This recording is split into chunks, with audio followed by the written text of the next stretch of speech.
Jeff Passan here on the Rich Eisen Show. So then what led Manfred to have that reversal? Why did he, if he's been saying this whole time and this negotiation hammer that I can institute, that we're going to play baseball, I can institute something, why did he change the track? Who told him to change the track? What circumstances changed to make him change that approach? Jeff, is it a grievance? Is it what's happening? Yeah, I think their bluff got called. I think that I look at it mathematically, Rich. Let's say that the players. So here's the. I want to take a step back here just to get the whole picture. Rob Manfred, per the March 26th agreement between the parties, can set the schedule for the season.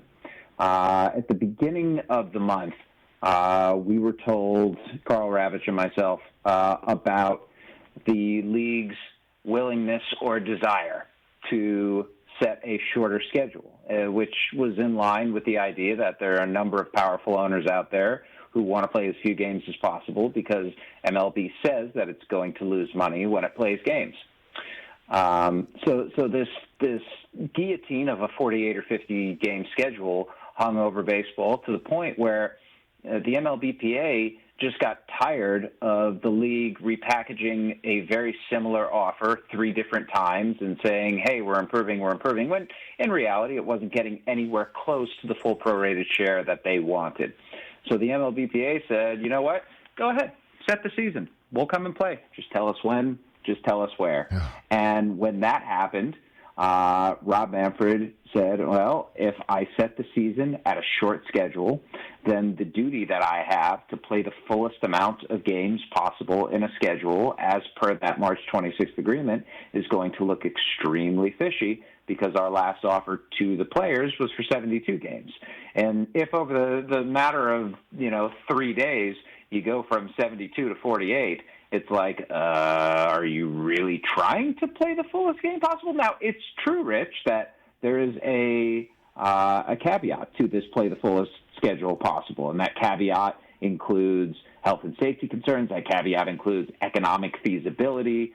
But in the end, if it was a short season, the MLBPA was prepared to file a grievance that the league did not uphold its duty to play the fullest season possible. And if you look at that grievance, it would probably be for somewhere in the neighborhood of $1 billion. And if you look at it from baseball's perspective, even if the union has only a 25% chance of winning that grievance, you still have to value that grievance at $250 million, right? That's just the way that the math works.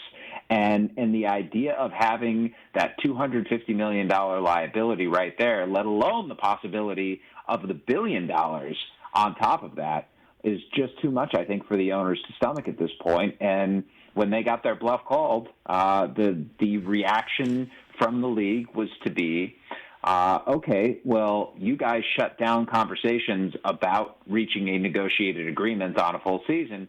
Why should we talk with you guys? Why should we do anything if you're not willing to talk? The problem is that ran into the brick wall of we'll play anywhere, anytime. And the power of that very simple message from the players, I think, boxed MLB in, and Rob Manfred inside of that box said some things that were just optically miserable. Oh, boy. Jeff Passan of ESPN here on the Rich Eisen Show. By the way, Optically Miserable was a great band. It was a great band. Optically Miserable was I think it was acoustic. All righty then. So then, what's the let's start. Lyle Lovett's stage. Yes, name. Optically Miserable. Everybody, put your hands together. Hey, you watched all the way to the end. Thanks for that. Watch more right here.